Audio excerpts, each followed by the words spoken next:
All right. So as you know, Trump has, become a president, and on the day one, he signed bunch of executive orders. And of course, I've already talked about birthright, ending the birthright citizenship executive order.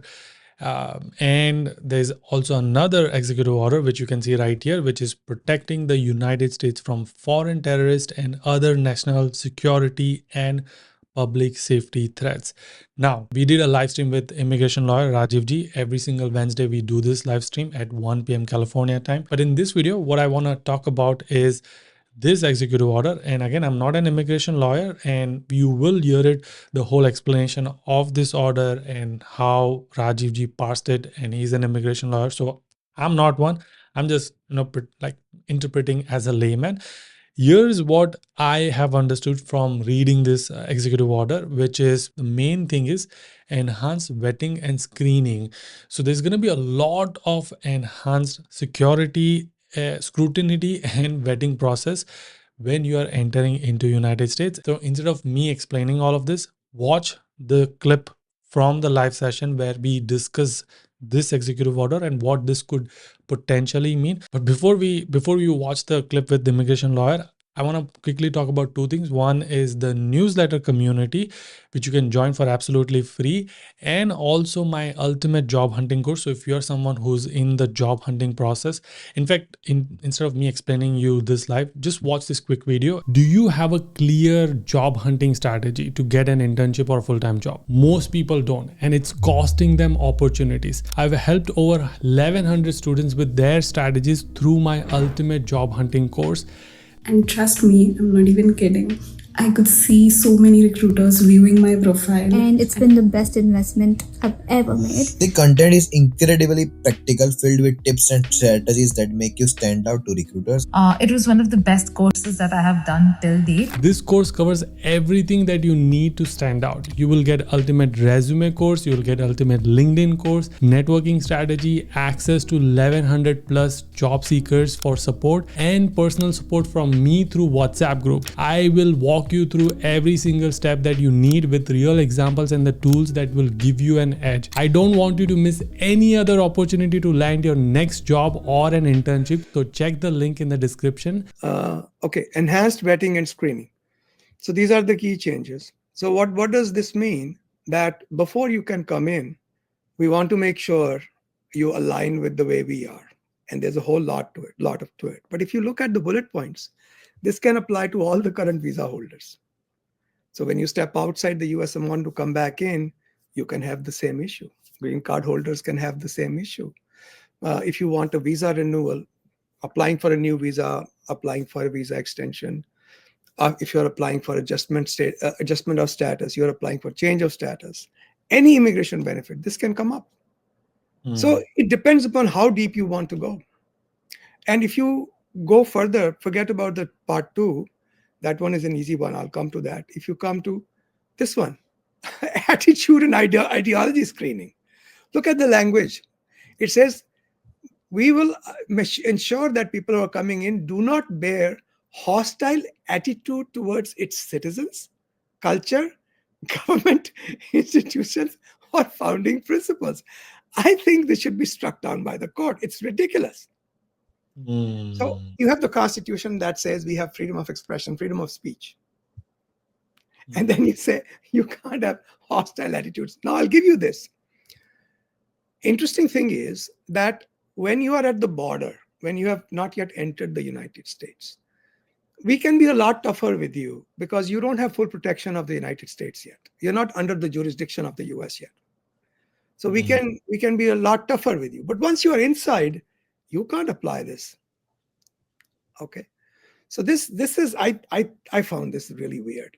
Then they talk about cultural assimilation. We want to make sure that you will culturally assimilate. What does that mean? I can't speak Hindi at home? I mean, or Punjabi at home? So there is some really bizarre stuff in there. And it seems like something people like Steve Miller and Steve Bannon have written, the two Steves. Because I must tell you something. I can understand the sentiment behind it. If we are living in this country, the least we can do is make sure we speak the language. Okay. We should learn. It is It's only appropriate. We should learn the language. That doesn't mean we need to let go of our own heritage. But this is my personal opinion. There are parts of it which I think make sense. Help people assimilate rather than allowing people to. Chinese have Chinatown and Indians have Yeah. Gujarati. And, that's perfectly okay. But let's make sure people are doing something to assimilate and not become pockets of isolation within a culture. But I don't think that can be mandated. And I think that's kind of what it says, that we are going to try to um, create programs which are designed to ensure proper assimilation, and that's okay. I don't worry about that too much. But it's just the way it's drafted, and the overall Trump administration's aura of Nazi boots. That's scary. Okay, so if you go on up geographic constraints, that basically says if your country is a country we suspect, and if you are Pakistan or Bangladesh, they could make any of these countries a part of that. Previously, they had targeted what? Iran, Iraq. I don't even remember which countries, but they were mostly in the Middle East. So we have identified you as a security risk. Again, I can understand that because there are populations that are radicalized. So you want to have a deeper vetting. That's perfectly okay. But remember, I told you once, Yudi, that when 9/11 occurred, Muhammad Atta, who was one of the people responsible for the massacre, he was here on a tourist visa. And apparently, before they attacked the Twin Towers, he had applied for a tourist visa, tourist stay extension, a B extension. So after this occurred, all the terrorists had been identified. A few weeks later, USCIS approved. He had died. They approved his tourist visa extension, tourist stay extension. So that's ridiculous. Yeah. Right? But it's also understandable because one hand doesn't talk to the other. So if you go further down, it says agencies will talk to each other. What does that mean? Better technology. What does that mean? More jobs. Okay. And they want to, and this is an interesting observation. It says all visa programs, we have to have an evaluation of all visa programs to ensure they are not used by foreign nation states. That's fine. Or other hostile actors. What does that mean? Who are the other hostile actors? Companies? Staffing companies, for example? I don't know the answer to that question. Okay, so if you keep going down, I think there were about 8 or 10 points that I had covered. Immediate removal, that we can skip. Privacy information sharing, we talked about that. Oh, denaturalization. Okay, so 8 USC 1451. What does this mean? 8 USC means 8 United States codes. So United States code, not codes. Code is the compendium of all US laws. 8 is its volume. So if you kind of do an equivalence under Code of Federal Regulations, all immigration laws related to USCIS are under 8 CFR. So 8 USC for code and 8 CFR for regulations. So in volume 8, 1451, it says that don't think just because you got naturalized, you can keep it. I'm speaking from memory. I don't remember all the details. We can take away your naturalization if you committed fraud, you lied, or we find out something that just clearly shows that you should not have received your naturalization. We can take it away, and not only can we take your naturalization away, we can take away derivatives too. So if Yudi got his naturalization, his wife got her naturalization through Yudi, so that can be taken away too, from what I remember. And there was another bizarre provision in there that if you're convicted of contempt of Congress, who was investigating you for subversive activities, your naturalization can be taken away. So there's a whole lot of things here that to me seem to be pretty much out there, very difficult to justify them. Some of these aspirational, you have to have the attitude to support the US. Well, that is true. I don't have any problem with that. But just the way it is drafted, and it also depends upon who holds the stick. So not only do we have to worry about what they are saying, but what are they doing? Okay. Yeah. And here the problem is, because they have come better prepared, they are installing people with equally radical views, predetermined views about how immigration and immigrants are all bad people. Mm. So then you have to have a sweeping review, evaluate all existing regulations, policy, procedures, and provisions of Foreign Affairs Manual. This is the USC, the State Department's, Mm. the consulate's standard operating procedures. Okay, so they are going to get a lot tougher. Um, I think they're going to get And so this is specific to the visa officers visa office. granting visas. Yeah, Okay. yeah. Mm. Okay. So identification, verification. This is all normal stuff. Keep going down. Historical entry review. I think it's all pretty self-explanatory. I would suggest people to go take a look at it. It's also on my LinkedIn stream. I'll put it link as well. Mhm. And we are keeping track of it.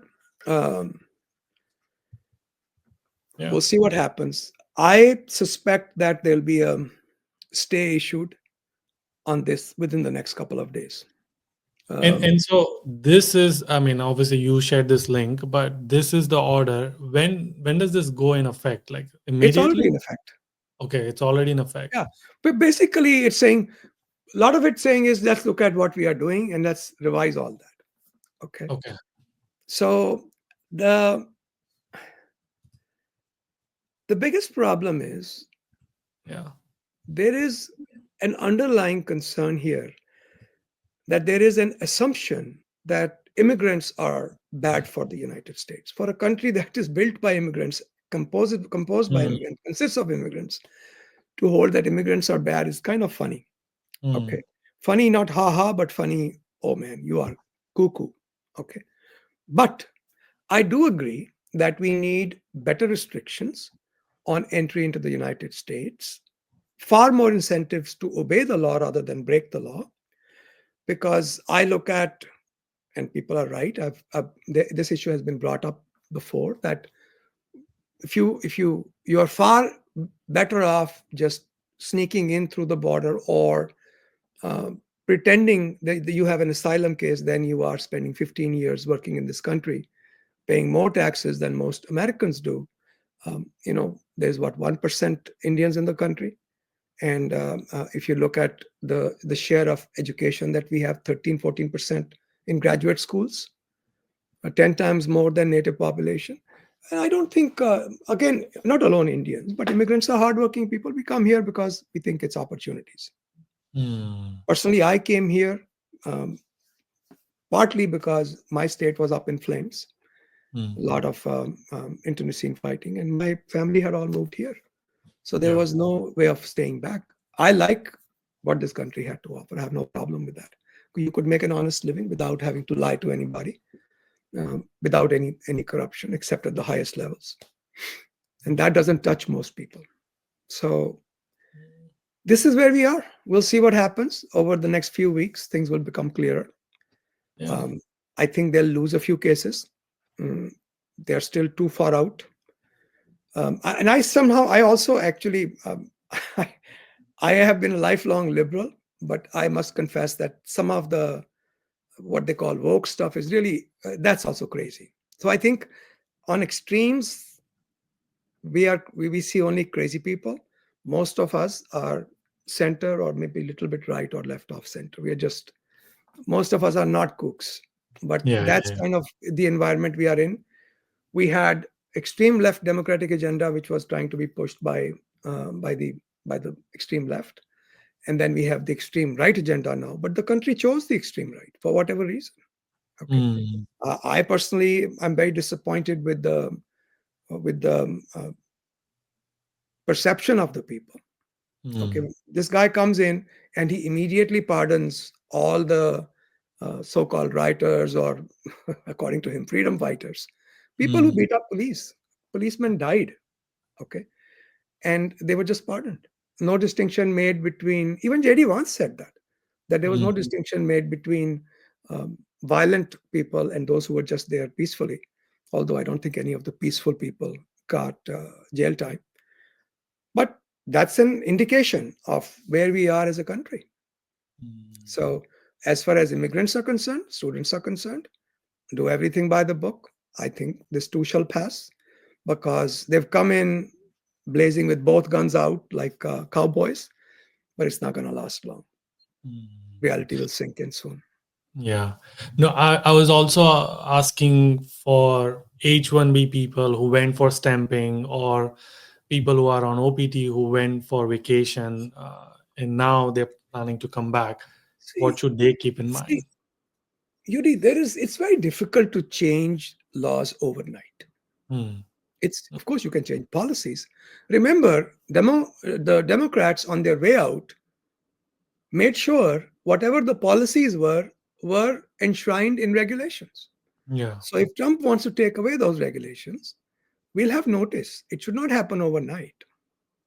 So what is the net effect of all these policies? Well, they can open your phones, they can open your computer, that they always could. Yeah. They could ask you to unlock. You could say, I'm not going to unlock my computer. I'm not going to unlock my phone. But then they could say, all right, then go back. So at the airport, this is something that can happen. So you can probably expect a more strict vetting or looking at your scrutiny. When does that get implemented? That's difficult to say. I would suspect a few weeks. It's and I'm also sure that because CBP has so much power at the border, they can probably implement some of it already. So, but they can't stop people from coming in. You have your visa legally. You can't be stopped. Unless there is something in your background that gives the government a foothold into claiming that there's something wrong with your background, or you have some fear in your background. That I've run into that. Last time when Trump came to power, first of all, our work tripled simply because so many cases were being created out of nothing. So I remember I have gone to USCIS maybe 10 times in my life, 15 times in my life. Yeah. Because it's never needed. Things are done on paper. Somebody went for naturalization. This husband and wife, young people, they had lived here 18, 19 years. Both kids were US citizens by birth. They go and they got denied their naturalization. Why? Because their green card employer was indicted for fraud and misrepresentation and all those things. Okay. So, of course, we went and fought it. And as soon as I started talking, when we went to appeal, I went to USCIS and talked with I went in appeal.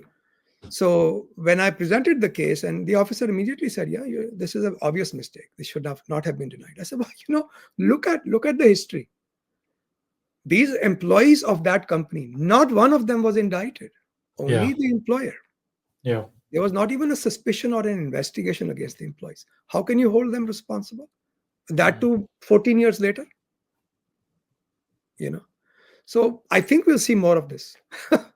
because when you don't put guardrails on policies, that's why we have regulations, because there are guardrails. It's been thought very carefully. We have considered every legal angle, and then we propose the regulations. Then we take people's comments into account. What are people saying about the regs? I won't say that most of the comments are really useful, but there are many comments that are quite useful. And they give the government ideas, so that first they do the proposed regulations, then they open it for notice and comment. And then if they are going to accommodate those comments, they'll change the regulations a little bit, or they will answer those comments saying, this is what we think. We appreciate your input, but this is what we think. So there's some thought put into it and some group mind put into it. Yeah. Policy, you just sign. Yeah. Executive order, you just sign. I hope the clip was helpful. This was part of the podcast. So if you want to watch the full podcast, link is going to be in the description. And if you have any further questions on this topic, please let me know in the comment section. And if you did end up liking the video, please like and share. It doesn't cost you anything, but it means a lot and motivates me. So I'll continue doing this. I'll see you guys in the next one. Until then, keep smiling and keep hustling. You gotta hustle every single day.